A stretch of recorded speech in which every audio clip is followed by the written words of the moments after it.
Good morning, everybody. Welcome back to day 2 of Communicate 2017, and actually welcome to some new joiners. Who's joining us for today? Hooray! Look, some fresh blood. That's what we like. So welcome to you who just joined us today. So very quick for those of you who didn't get the briefing yesterday, real top lines. Toilets downstairs at just the bottom of the stairs here, ladies and men's. In the unlikely event of a fire alarm will go off.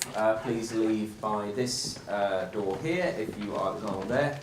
If you're in here, and down the stairs if you are out there. And it's very obvious if you're in the downstairs room, you go straight out into the zoo. As this is a zoo, in the unlikely event of an animal escape, you do quite the opposite. So you come out of the zoo and you get inside the building, so stay inside. There won't be a animal-shaped alarm for that. That will be a member of zoo staff very calmly coming in and telling you what kind of animal is on the loose.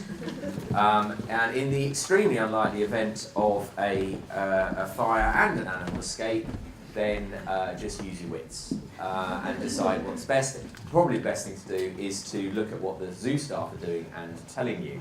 So enjoy that if it happens.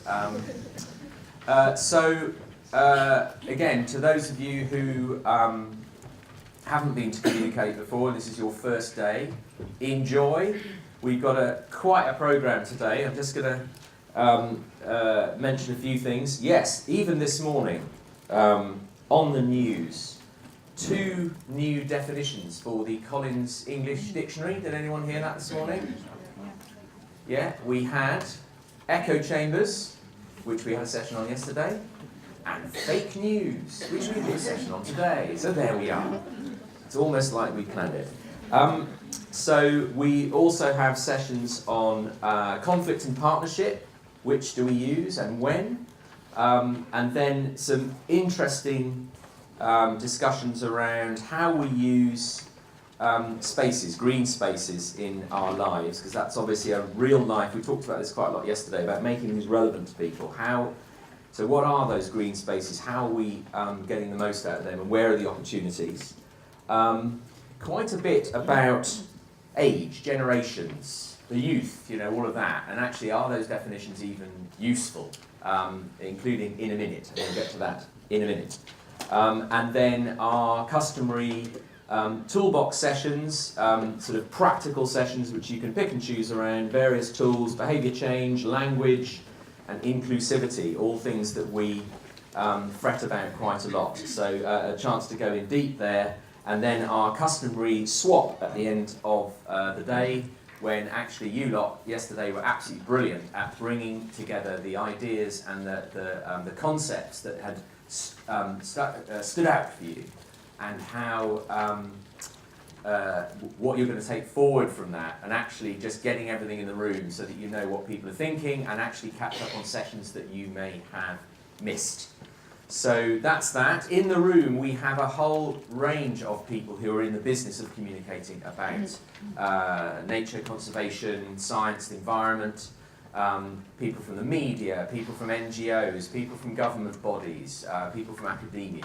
So we've got a really, really interesting mix, a real multidisciplinary mashup here, which is what I think makes this interesting, and in particular makes the discussions interesting in between the set pieces. So take full advantage of the coffee breaks, the lunch breaks and all that sort of thing. Go and meet people. We've all got these. There's a photo board outside.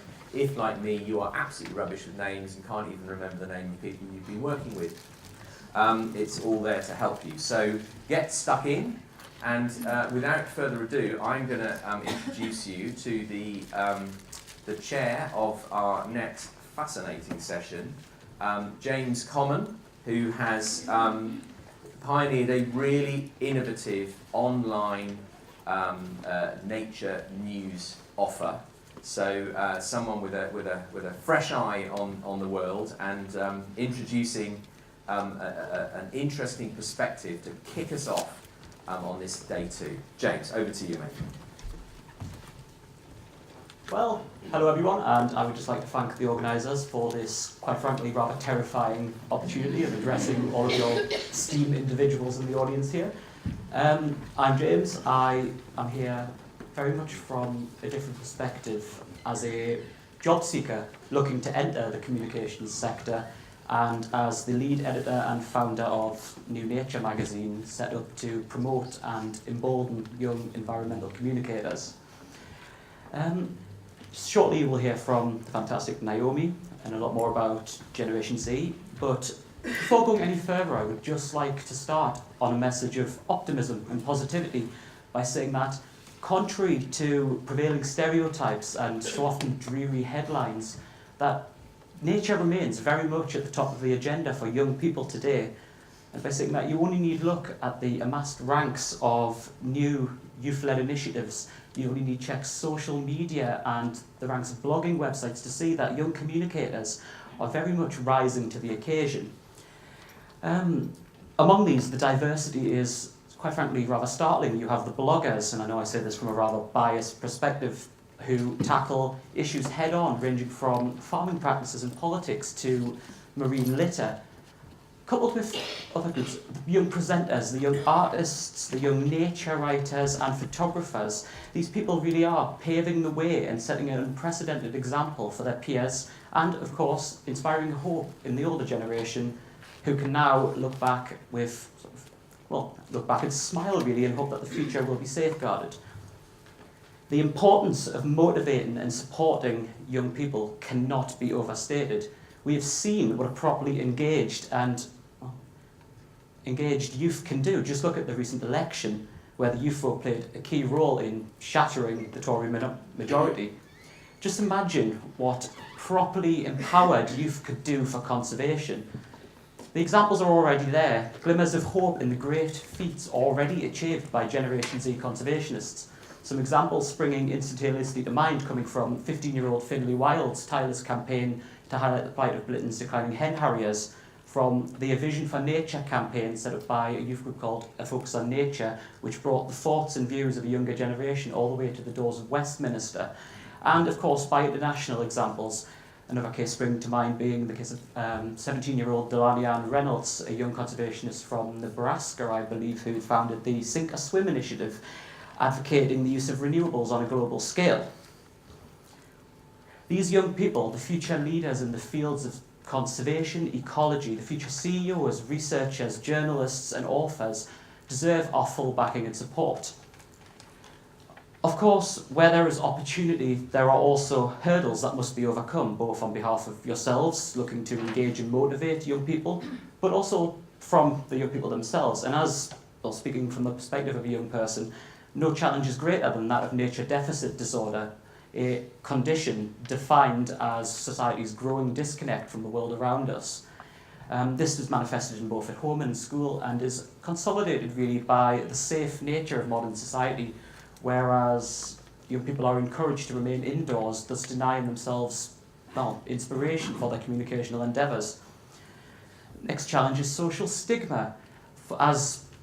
Nature communication is very much a minority pastime, and I'm sure many here will agree that as a young person in school, it can be quite lonely possessing an interest in something that isn't necessarily the norm. I recently received an article from someone pitching to New Nature about bullying in school because of an interest in birds, because of an interest in wildlife. And therefore this poses us in terms of the confidence of young people. We together must work to embolden youth.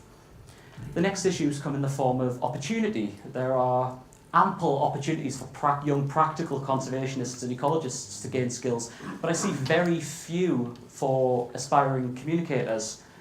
Whilst, yes, there are internships and so forth that you can do with many of the NGOs represented in this room today, but all of these cost a significant amount and do not aid in the diversity of those getting into the sector. And the next issue would be personal development. As a young person who grew up pitching articles unsuccessfully to many media bodies and NGOs for them, regional magazines and so forth, it doesn't help just saying no to a young person. I would like to see everyone in this room work to give more practical feedback rejection is fine as long as it is explained and, well, advice is given on how to develop further in the future. Don't mind me. These are issues which, as a young conservationist, they resonate with me personally because I've faced a great many of them myself. But, of course, there are also issues with the older generation looking to engage Generation Z. And without further ado, I will hand you over to Naomi, who is going to discuss a bit more in depth.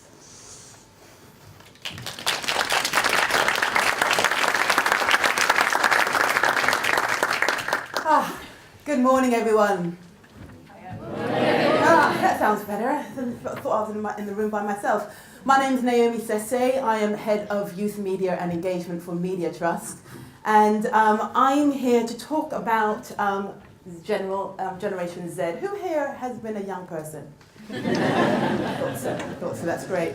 And so therefore you know that being a young person sometimes has its trials and tribulations. It has lots and lots of great stuff that's going on, but we always kind of like back against the generation above us, or 2 generations above us, where they say they're lazy, they're this, they're hood rats, they're whatever it is they say about young people. But this generation is going to surprise you, Generation Z. And the reason why they're going to surprise you is because they were practically born with smartphones in their hands. Okay? Who has a young person who's a teenager right now? Yeah?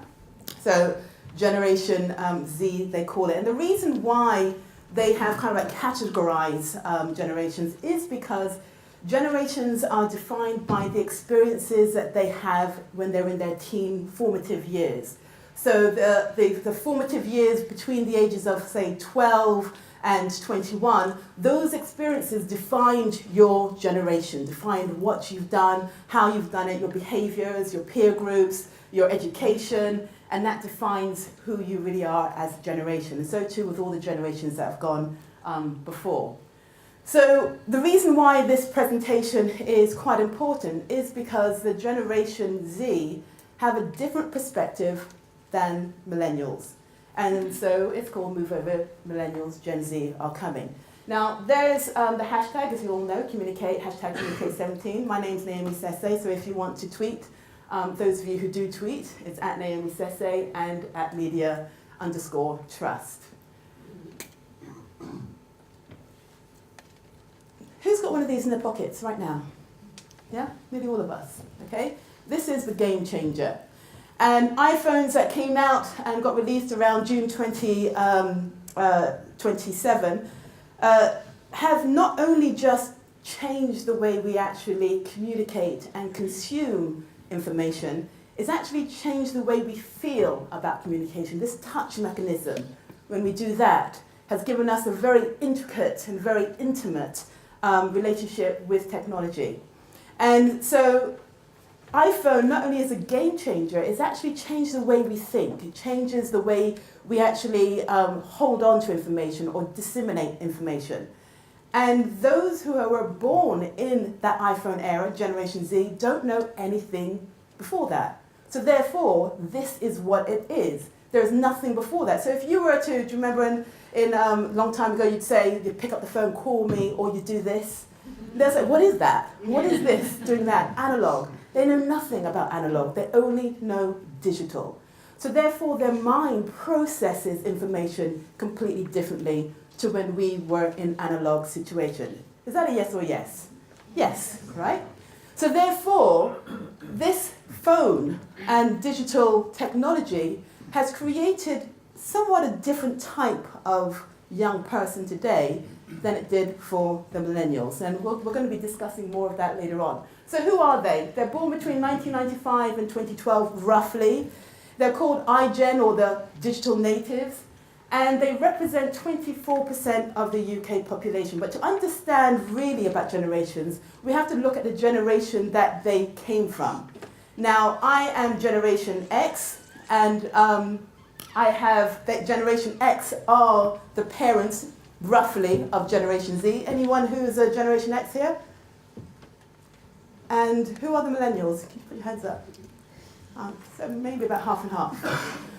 So Generation X, the MTV generation, resilient demonstrators. Remember the C&D marches, anti-apartheid marches, all the demonstrating on the streets, dissatisfied and disillusioned, unnoticed and underground. Always individual. You had the punks, you had the skinheads, you had the casuals, you had so many different types of fashions. We were very, very proud to actually be individual. And so therefore, we were quite resilient. And when we had the Generation Z, we were always like, you've got to go out and do it on your own. We were the original latchkey kids. Now, millennials were a little bit different. Millennials were very much kind of muddle cuddles. They were kind of like, now we've got to take them here, we've got to take them to this kind of club and take them to that kind of club. And kind of like the parents were very much over-parenting. Don't smack your children, they said. And so millennials came up in a really nice kind of affluent type of environment until 9/11. Generation Z are coming up and they were born in strife. So they remember that there was a lot of, they came in with the Iraq War, with Afghanistan, with housing recessions, with the whole big crash of 2007. They remember the technology that was around at that time, which was all very, very digital. So they were very, very, very different in terms of how they actually saw themselves inside a generation. And they felt very turbulent. They were always trying to find a balance of who they were because of the environment that they lived in. So you'll find that Generation Z, the three main factors of Generation Z is one, diversity. Never before in anywhere in the Western world where there has been such diversity. So they will walk into a room and if they don't see diversity, they think something's up. Literally. In most places, especially in London and in the cities, diversity is key. They also do not understand that diversity is a debate. Why should it be a debate? Now, we know that in the media right now, they're actually saying you've got to get more diversity to reflect the UK because there isn't enough diversity in loads of industries, especially in the creative industries, in the publishing, and in newspapers, in broadcast media. They're not quite understanding that because their schools are quite diverse. They can only make sense, diversity only makes sense as it being a standard. Black presidents and gay marriages are right. They were coming of age when Obama was president. And so they were saying, well, so what? He's black, so what? Gay rights and gay rights marriages, so what? It's just a fact to them. They don't know anything before that. So diversity is key. And if we're going to engage with them, we've got to engage with them with that diversity mindset. Because then if we don't, they're going to think something's up. And that authenticity is really, really, really important, where they feel that things around them has meaning in terms of diversity because that's how they grew up. When we were growing up, it was black and white. It was yes or no. And there was a grey area. So Generation Z actually are seeing these grey areas and they're defining them now. So now you have LGBTQRSTV, whatever it is, inside that grey area. And that's the norm. So you have gender fluidity, you have rules. And the rules, we used to say rules were made to be broken. They say rules, why? So when you say it has to be that way, they'll say why. Why does it have to be that way? What's the meaning behind it? Has anyone ever had a discussion with your Gen Z when you've said this is how it is, and they'll say why? Tell them, give me a good reason why, and then I will accept it. But if you don't give me a good reason, I'm not accepting it. Anyone had that conversation with her? Yeah. Why is it? So they will look at the rules, but they want to know why you actually... They'll accept it if you give them a good reason, but if you don't, they will reject it. Rights versus wrong, ambiguity, commonality and differences. They like the fact that there is commonality in differences because they don't actually see the differences. The differences is a norm. Because they're so globally connected, because they have their smartphones in their hands all the time, they're talking to lots of people all over the place. And in fact, probably a 7-year-old in the UK has more in common with a 7-year-old in India than they do with a 65-year-old in their own country because of the iPhone, because of technology. So the way they think, the way they connect with the world around them is completely different. And so we have to catch up with that. We have to catch up with the way that they're thinking in a diverse way. They're thinking about this grey area that is the norm rather than it's the kind of like the anomaly. Technology, as I said before, they grew up knowing only technology. They don't know a period before technology. So when you talk about tapes, they're looking at you as if you're strange. When you talk about, does anybody remember the time when you used to have those cassette players and you'd put them in front of the TV or the radio in order to actually to record it, and then you say, yeah, I've got my cassette player. Millennials probably don't know what that is, but Generation Z are like totally don't even get it. They don't get it because why would you have that when you've got MP3 on your phone? Why would you have that when you've got streaming? Why would you have any of that when we have the technology now? So that technology, anything before that, doesn't make sense to them. So they think technologically. In fact, there are 4-year-olds and 5-year-olds who know how to code. They're looking into coding. They have Raspberry Pi. Anyone heard of Raspberry Pi? Yeah? Where kids are actually starting to learn how to actually create robots, and they're creating their own robots. And that means that their brains are completely jigging around really, really, really, really quickly. They understand the concept and relationship of technology and lifestyle and technology. This is a lifestyle thing. It's an essential. This is part of their lives. This is what they use in order to communicate and consume information. And when they think about robots, they don't see it as something really kind of like futuristic to have a robot around to do stuff for them. They see that as a possibility. In fact, when you see Alexa, the new Alexa thing that says, Alexa, where is blah, blah, blah, and it tells you, they see that as a norm. And we see that as a kind of like a fascination. Oh my gosh, this is really weird. This is like we're going to the Jetson ages. But they see that as a norm. So we are in the future that we had written about in our sci-fi books. We're here. We're here now. And Gen Z see it as a norm. So therefore, you've got to ask yourself, if they see it as a norm now, and they're not in the workforce now, they're just about getting into the workforce, 21, 22 is the eldest Gen Z, what's going to happen in the next 5 years when technology is starting to run even quicker? When you've got 4-year-olds, 5-year-olds, 10-year-olds doing robotics, even now. So we're going to be living in a world that's so completely different that if you want to engage with them, we've got to get onto their platforms. We've got to understand how they actually think, the thought leadership that the mavericks of that generation have, and where they want to go. So we're going to talk about how that works in a minute. They say that Gen Z have a really short attention span. They said that millennials had a 12-second attention span. Who knows if that's true or not. They say now that Gen Z have an 8-second. But what they really mean, my son actually said to me, no, it's not that we have a short attention span, it's fragmented. Because we can actually look at our phones, look at a screen, play our games, and do our homework at the same time. And I actually kind of like dispute that. I have massive big arguments saying you can't do that, your homework whilst you've got these screens on. But yes, they can. My son's now in university at Queen Mary's doing robotics, so maybe he was right and I was wrong.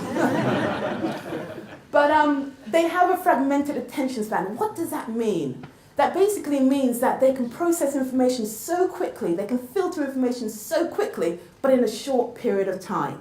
So therefore, the information they have is deeper. It's not that way, where they have to actually concentrate for long periods of time. It's actually deeper because they sift that information that doesn't mean anything to them.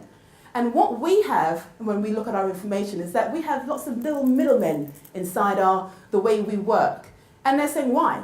Why do you have the middleman? Why can't you just do that and that? Why do you have to do this? And then I said, well, if you explain it to me why I would want to just go from here to here without actually understanding the process in between, then I'll understand. And then they tell me that, and I just like, okay, well, that's how it is then. You know, we actually are in a place where they can filter that information, cut out the middleman, get straight to the point. And that's really remarkable when we think about what's going to be happening in the future. We're going to have a lot of automation. So jobs that are automated, they're going to just create all of them automated. So we're going to have, you know, a lot of jobs that are going to be created because of Gen Z wanting to simplify matters and not having all the little bits in between in terms of process. So they have a deeper understanding of information, higher levels of filtration, and they really want to protect their information because they hear fake news. They're more discerning about fake news.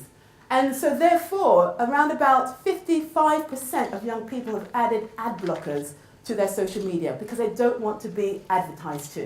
They can smell it, they can sniff it out, they know it's all about the marketing companies wanting to have their custom. They don't want that. And so they put ad blockers on. So if you're going to engage with them, you've got to get around the ad blockers. You can't advertise to this market because this market is this Generation Z market is very, very savvy in terms of how to actually block you out really, really, really quickly. And in fact, they block you out so much that you can't seem to get a feel of what they really are. They have so many different social platforms, you can't really understand where they're coming from in those social platforms. So we're going to look a little bit about communication and how they communicate with each other. And it may give us a little bit of an insight on how we can actually engage with them as they are communicating. So the main, everybody know what that icon is there? Snapchat? Who uses Snapchat? 1, 2, 3, 4, 5, 6.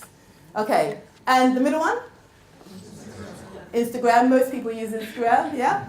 And then we have YouTube. Those are the three main platforms they use. Facebook, they don't want to use it because their parents are on it. So they will reject that. They don't really use Twitter now. They're still at school, and so they're not really using Twitter, but they're starting to come into Twitter. There probably will be another platform. But they use Snapchat particularly because they didn't want to have all of their information shared by everyone, like in Facebook. They saw what their siblings were doing on the Millennials, what they were doing on Facebook. They saw the backlash to that. They saw a whole lot of people feeling very kind of like depressed and down because their information and their overshare was just way too much. And they rejected it and said, not me, not going to do that. So they actually go into little groups and they will just add those little groups on their Snapchats. And the great thing about Snapchat is that it tells stories. And it tells their life stories. And stories is really important to Generation Z. Really important because it gives a flavor to their friends of how they're living their lives and if it actually resonates with their peer group. And that resonation with their peer group is really, really important to them because they want to feel liked, they want to feel included, they want to feel that they're actually doing something that's worthwhile because the whole world feels to them like it's falling to pieces. Information is also not permanent, whereas with the texts and the messengers with Millennials, when you put the information out there, it's still out there, you can go and find it. And, but with Snapchat, it can get lost really, really quickly. You can send a snap and it can get lost. And they like that. And they are lots of influencers and change makers on Snapchat where you can actually follow them. So what I'm going to do is I asked my daughter, has anyone seen their child or a young person Snapchat before? Anyone seen it? Yeah? I asked my daughter if she can just give me a little kind of glimpse in the day in the life of her life. And she said, why would I do that? I was like, no, maybe some research. And she was like saying, okay, I'll give you something, but can I delete it first, delete some stuff first? And I was just like, I really wanted to catch her out somehow.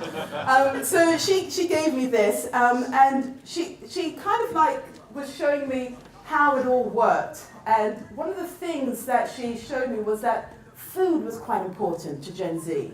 Food is really important. Now, if you're thinking about environment, if you're thinking about organic, if you're thinking about things that are going to be nutritious for people and the environment, food is a great connector.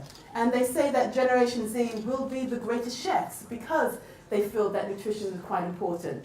So she has quite a lot of food on her Snapchat. In fact, nearly all of her friends are always snapping their foods and sending off. I'm sure Millennials do that, right? Do you do that? You kind of like go to a restaurant and you snap your food. Generation X says, why? Just eat it.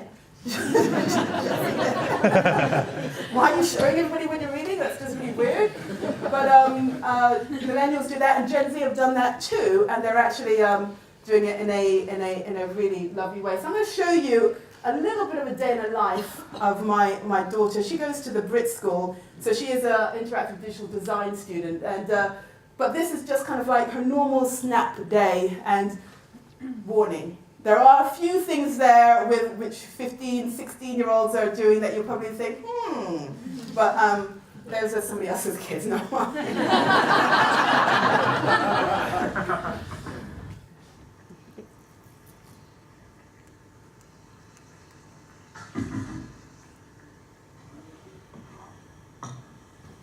I can be your old my teacher.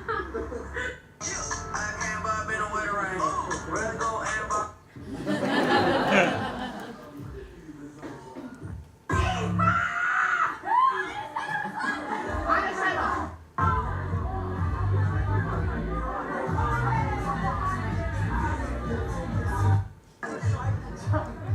My man's in the tree.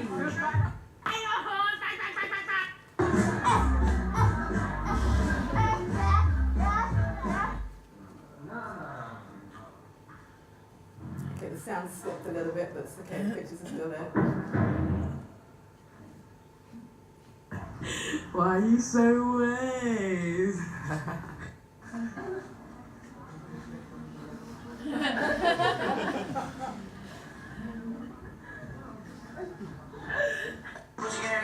Gucci gang.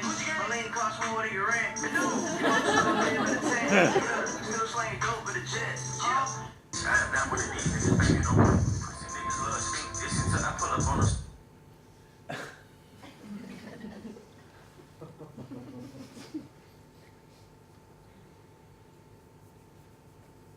Okay, so I should be sponsored. They're all looking, they're very entrepreneurial. They're all looking to actually put themselves out there as being the best of whatever they do. They're looking for sponsorship. They're looking for creating income streams, multiple streams of income, and I'll tell you why in a minute. But Generation Z are, they're having fun with their Snapchat stories.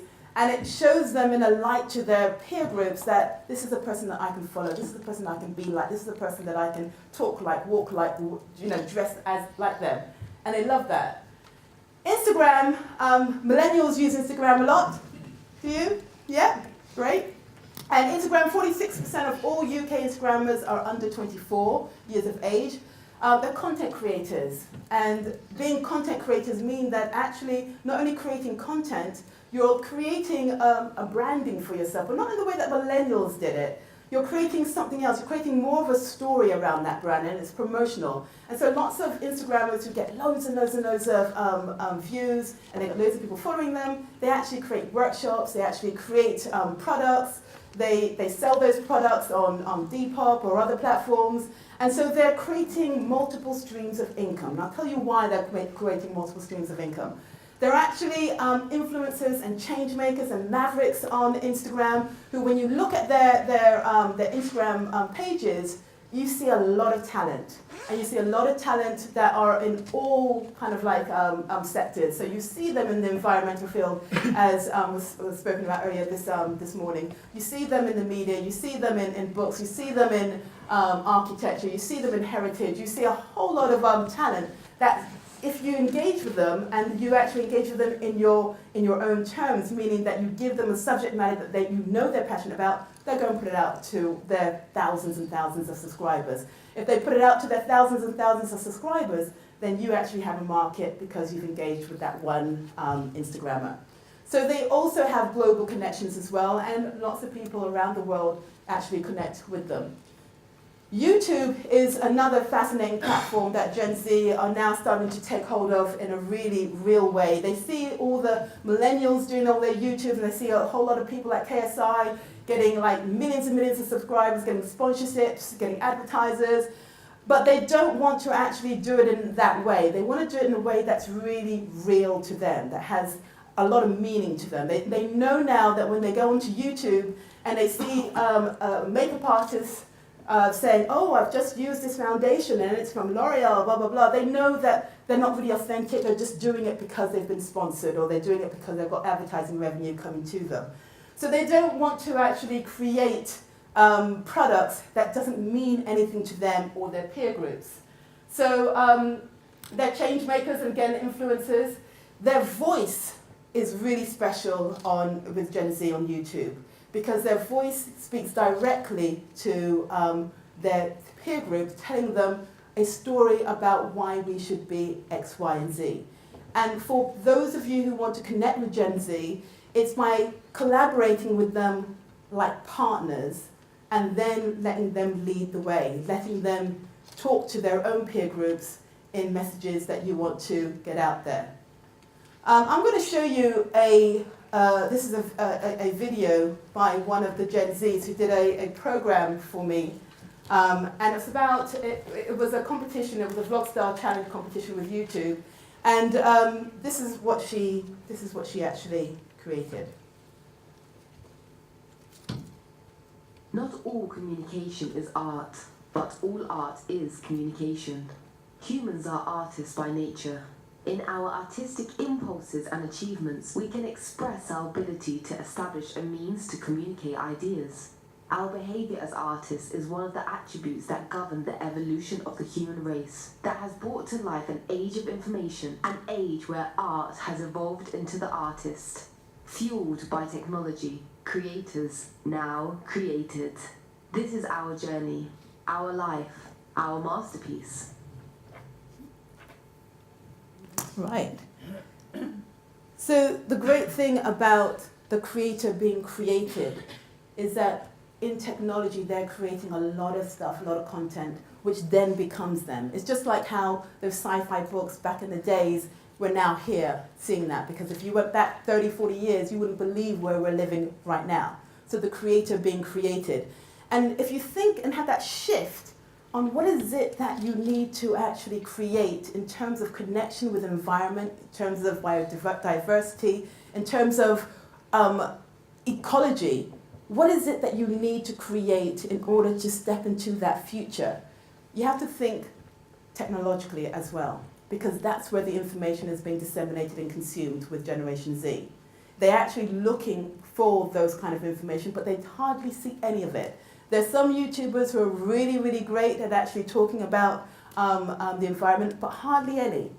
And not enough to actually create a momentous kind of tipping point. And that's where you come in terms of engaging young people with that kind of information and let them create so that they will become the creators of a new generation of environmentalists. In terms of communication again, FaceTime. How many of you use the FaceTime function on your phones? Yeah? So Generation Z have rejected text, and they don't usually call people, they usually FaceTime. And the reason why they FaceTime people is because they want to see the person who they're speaking to. Too many times when people were texting and they were sending out information, it wasn't necessarily them who was sending out information. They say, oh, my friend did it and I'm really blah, blah, blah, blah. So they need to see that they're talking to the person that they're talking to. And so FaceTime is really important to them because there is a connection. Now, we used to say, oh, well, you don't go out and you don't meet people. You don't go to the traditional places where, you know, we used to go to, like going to the pubs or going to book clubs or going out even and having a walk in the gardens. They don't do that because they say, why should I? I've got FaceTime. I can talk to my friends on my smartphone. I don't need to see them face to face because I am seeing them face to face.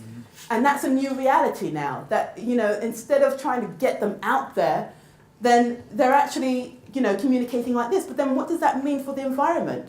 What does it mean for actually touch and connection with trees and with plants and smelling the air? And what does that mean? Because they mostly are at home on their computers. And we try and boot them out, don't we, Generation X? Get out there, get some fresh air. But they're saying I could do it on here. So you can actually put the information on here, because soon enough, we're going to be walking into the area of virtual reality or augmented reality and AI. And we can't avoid it now. Even though as much as we would want to resist it, and it's our natural instinct to resist something that we don't know, it's going to happen. So how do we now think in that way? How do we actually now think to consume information, or for allowing them to consume information on this platform first, so they feel inspired to go out? They feel inspired to actually go and explore because they saw it on this. And that's the way that we're going to have to do it. Instead of trying to boot them outside and going out and kind of like go and get some fresh air and have a look at some trees, that's not going to work for them. they have to actually engage first with their technology. So let's talk about engagement. One of the things that Gen Z are really, or why I feel that we really need to understand about Gen Z and about anything actually, is the subconscious emotional needs. Now, all of us have emotional subconscious needs without us even knowing it sometimes. All of us has a need to feel loved, a need to feel valued, a need to feel that you're worth it, a need to feel fulfilled or satisfied or whatever it is. There is a subconscious emotional need that we all cater to somehow. The way we relate to each other is driven by these needs. Half of Gen Z, they say, feel anxious over money because they have been brought up with austerity, they've been brought up with recessions, they've been brought up with the banks completely messing up, and they saw their parents and their siblings kind of like panicking. So they have this kind of like this anxious feel, and their subconscious need is to feel security. They have this feeling that education is not actually doing right by them. They feel that the curriculum changes so quickly, so fast, that the teachers don't even know what they're doing. So they're asking, why should I go to university with a massive big debt only to do a single subject? What does that mean to me? It doesn't mean it. It means I'll come out with a debt. And so that feeling of wanting to actually do something in terms of their education is going to go online. They're going to look for education online so they don't have to incur that debt because they're anxious over money. They need to feel connected. Because they were born in a connected world, they absolutely need to feel connected. So if there is a disconnect between environment and the generations, it's because we're not connecting with them on their platforms. They're not going to suddenly switch the way we think in our own mindset because that's not what they know. They just don't know that. So we have to kind of like come to them. It's the first time that a generation is now teaching back upwards in terms of technology. They know more about technology than the millennials, than Gen Z, and older generations. And so they're actually teaching back up. And in fact, in the United States, what they're doing is that they're doing these boot camps where young people teach the elder generation and vice versa. They need to feel safe because of all the wars that are going on, because the Generation Z parents are saying, keep yourself safe, there's a big bad world out there, you've got to be resilient. They need to feel safe because they've been doing this too often. So they're looking for that foundation. They're looking for a place where they can call their own. They need to feel that they have a future because of the environment they brought in. So those subconscious needs, even though they may not say it explicitly, you can see it inside their social media. You can see it in their blogs that they do. You can see it on the YouTube content that they create. That they're looking for that kind of that connection, their tribe, in order to feel safe, in order to feel that they are actually going to be going somewhere. And mental health it's shocking to find that mental health issues have just shot up in the last 10 years. And it's because of social media, for sure, but also because there haven't been any guidance on how to actually manage or navigate that for them. They've been out on their own, doing it by themselves, and so therefore they have picked up tools of resilience, but not enough so that we can actually lower the mental health issues that are happening right now in our society. They need to know they're influenced by authenticity and meaning.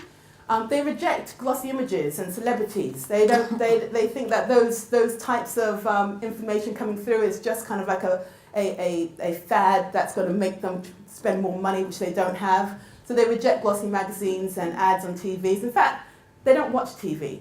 Millennials, do you watch TV? No? So Gen Z don't watch TV. So any kind of adverts that are out there, they've got their computers, they've got their smartphones. TV doesn't work. So in terms of actually creating content for them, it's got to be short and it's got to be sharp and to the point, and it's got to be on a platform that they actually use. They prefer real people that they can relate to and aspire to. If you go onto YouTube and you talk about your stuff, they're not going to relate to you because you don't actually have the tools and the information that they have in terms of technology. So it's tapping into their peer groups and getting them to relay the messages that you would want to actually put out there. And they have huge market followers. They have a massive big market. And their market is because they like people who are like themselves. And they like people who are like themselves in a global sense. So if you have somebody who's really, really passionate about birds and bird watching, there is a massive big youth market that also too like that. So you've got to tap into their market and get their market to actually disseminate the information to their peer groups itself.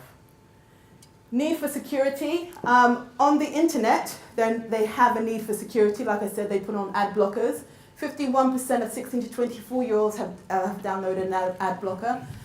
They need to feel financially secure, and that's the reason why they have put out, they're seeking multiple streams of income. So we're talking about leaders inside your organizations. They're going to be thinking that they can do several different things. They can actually create content. They can actually create a whole lot of different stuff or content, not necessarily one job description. So our job descriptions in our workplace are going to have to change in order to accommodate the mindset of Generation Z as they come into the workforce, because they are so multi-talented now, because they had to be multi-talented.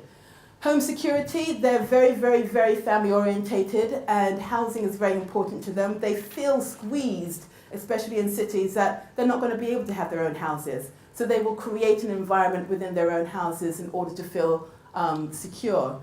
So family is really important to them, and if family is important to them, then that emotional need also has to be kind of like related in the organizations and in the topic and the themes in terms of ecology. What does it mean to actually feel connected with family? So I'm going to talk a little bit about how we actually connect with the environment and in terms of in family later on. They need to feel rooted because they feel unrooted. Online platform is a very unrooted place because there's so much information being spread very, very, very quickly. So there is a sharp rise in mental health issues, low self-esteem, anxiety, depression, and self-harm. And they feel that's the reason why that is, because it's too volatile. The information that's going out there is too volatile. But they're globally connected, and which gives rise to a global nationality rather than a national identity. And so because we're in such a diverse community right now, there's a question of what is my identity? And their identity is more multicultural, it's more diverse, it's not necessarily a single national identity.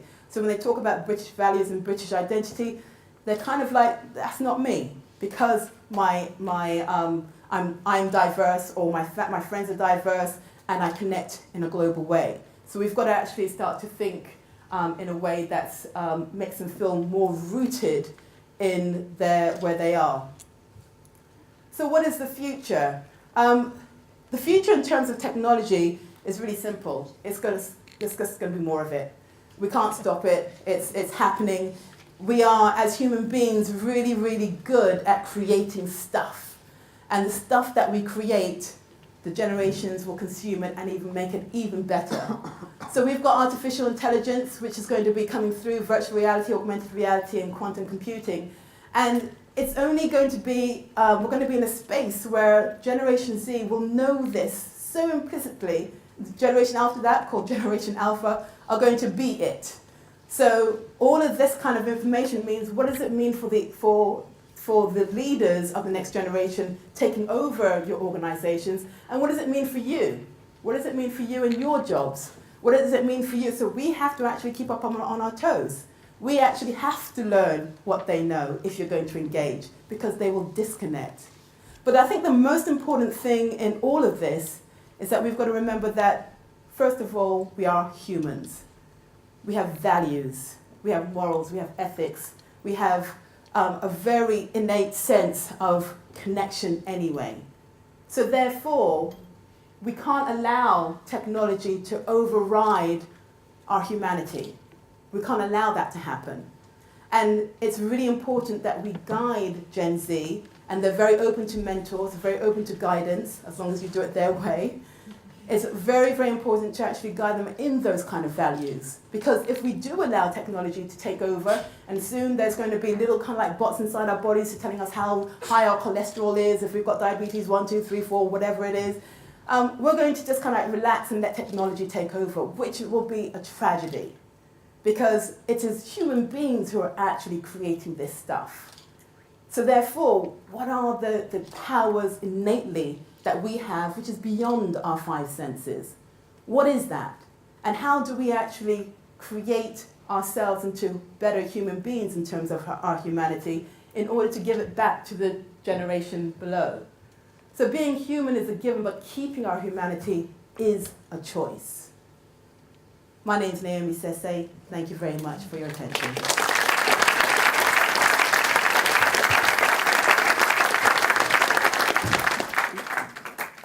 Thank you very much, Naomi. That was certainly eye-opening, even for me, who I like to think that I'm still quite young and hip and down with the kids, but a lot of that was very new to me as well. Before I take questions from the audience for Naomi, I would just like to invite Kate Goff from the Creative Youth Network to ask the first question. Thank you. Can you hear me? Sorry, I'm not sure if this is actually working. Is that close enough? Yeah. I'm just a humble youth worker, and I'm a bit overwhelmed by all of this, really. But I just wanted to add another sort of take on Naomi. I mean, fascinating what you were saying, Naomi. I think one of the things I was talking to a 15-year-old young girl a couple of weeks ago. We run youth centres and work with young people in a variety of different ways across the city. She said to me, "Do you know what? I envy you." And I was like, "What?" Because she said, "You weren't brought up with all of this stuff." She said, "It's stressful. I'm exhausted." We are now working in a way to support young people with mental health issues. We have, we are working to train our youth workers to be wellbeing practitioners, because young people, you were so right to mention the impact of mental health. And so I just wanted to acknowledge that I don't think this is the gift for all young people. I really don't. And I do feel some young people are feeling very left behind by it. I would also say that in good old-fashioned youth work terms, young people do want to be together. They do cluster. You only need to go to some of our youth clubs to see hundreds of young people. Yes, they've all got their phones, but being with each other physically is important. They tell us physical space is important. And they also tell us that going outside and doing something is important as well. We have care leavers that are setting up allotments, and they talk about that as a saving point of with their mental health. So we also see young people engaging in national citizen service, where environmental issues are really important. So I'm not challenging anything you're saying, but I do think the real world is really still important to young people. We take young people on overnight hikes, and we create gardens with them, and that time is, you can almost see the stress just fall off their shoulders. So I'm not sure, but I'm not asking you a question. I'm just sort of making that point. And I do think also trusted relationships. You mentioned it a lot. We talk to young people now. We do one-to-one work using social media. We do mental health work using social media. Young people know how to find the experts and support themselves. But still trusted physical relation, not physical. Sorry. Offline trusted relationships are still really important to young people. So I just think let's remember that in the mix of it all. Yeah, absolutely. I totally agree with that. I mean, they are very much outdoorsy people, but not necessarily thinking about the environment yet. And that's what I was meaning about actually connecting with environment in terms of their future and how the environment is actually getting depleted because of what we're doing, what the world is actually doing. But yes, they go out and they actually connect with young people and with their phones. But how do we get that environmental theme so that they're going out there in a conscious way that actually this world is all of ours and we've got to keep it safe? I'm sure some of you are dying for the opportunity to grill Naomi, so I believe we have a few minutes left. If I could take some questions from the audience. Does that sense of being a global citizen, do you think, translate into caring about the climate globally? Oh yeah, I think that they're not yet they're just formulating their ideas of their identity in terms of the global environment. They see what's happening with the ice caps, they see what's happening globally in terms of hurricanes and tornadoes, and they're watching all of that, and that scares them. And so they feel a little bit lack of information on how to actually save themselves or save the world because they don't have that information, because the information is not on their platforms as yet. So yes, it's, you know, that global connection is that they do feel that, you know, more and more that they're using social media, more and more they're actually connecting with other people who are in those areas that are being affected by global warming. And so therefore they're feeling concerned, but they haven't formulated any real tools or resources in order to get them to be activists in it. Hi. Hi. I really enjoyed that, found it very interesting. I work a lot with social media in my job, and I have this debate and kind of internal dilemma where I know that we can be optimistic about people using those platforms for their own ends, and in some senses I think they are very creative, but I also think it's worth remembering that somebody is making a profit out of them, and sometimes they're making a profit out of young people's mental health. Yeah. And I wonder if we can work kind of using those platforms in a way that is ethical, or if we can provide, sort of give a sense of the environment's an alternative to that world, which is perhaps a little bit exploitative and manipulative sometimes. Absolutely. I mean, if you look on Instagram or YouTube, you'll see that a lot of young people are actually saying, you know, these platforms are really damaging, and they are, you know, they are the cause of mental health issues. And they are themselves are saying, here are 5 top tips in order to keep your mental health safe. Yeah. So they're already starting that dialogue, and it's just, and they're looking for, you know, role models in order to give them more information so that they can disseminate that information to their peer groups. They, like I said, the social media is kind of like a new, you know, it's only in the last 10 years, 10, 12 years since, you know, YouTube and Facebook came on board, that they've, you know, been thrusted upon it, and there is no kind of like guidance really. It's like, just go for it. And they have, and it's been to the detriment of quite a lot of young people, but they're starting that dialogue right now. Yeah. I have a question in terms of the way you said that they kind of communicate, the way they like to get information, what that means in terms of the phenomena of us losing trust in experts, the kind of establishment, the way views get trusted information. I see it both ways. On the one hand, you've got a kind of democratization of information because anyone can have an opinion, anyone can have a voice, which Right. is good in a way. On the flip side, what does that mean in terms of when they're trying to get information around health or environment? Is it trusted information, or is it just someone's opinion on a YouTube video? What does that mean for experts? So they're now looking at, you know, they look at subscribers, they look at young people, they look at people on the internet and seeing how many other people, that's why the like button is so important, or the subscribe button is so important, how many people are actually watching or following this person. And so therefore they will determine, they're very discerning on it about information. They've heard a lot about fake news. They've seen a lot of experts tell lies, experts saying a whole lot of stuff that isn't true. Look at Brexit. And so they kind of like feel, well, actually I relate more with somebody who was more my age, who is in that, or they would actually trust probably the younger age group of the millennials to actually inform them about what's going on. So they will sift that information through those platforms, and then they will make their own mind up. But the problem with that is that how do they know for sure that it is the expert advice or the expert information? And that's where dialogue is now really important for us to discern what is the real news. How do you actually tap into that? What are the resources? And that's up to us to actually kind of like create those contexts and those platforms and those structures so that they can actually have trusted information. At the moment, they're just kind of going by, you know, by the seat of their pants and trusting their intuition. One final question. Obviously, Generation Z have been flooded with lots and lots of technology.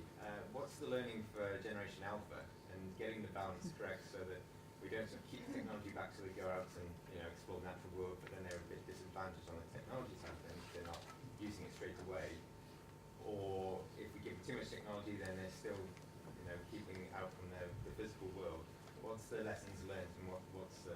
I think that in terms of the physical world, as long as we show that it's a safe place, that it's a great place, that it's a place that you can connect with it energetically as well as physically and everything else, I think that it's really important that to know that technology is not going to stop.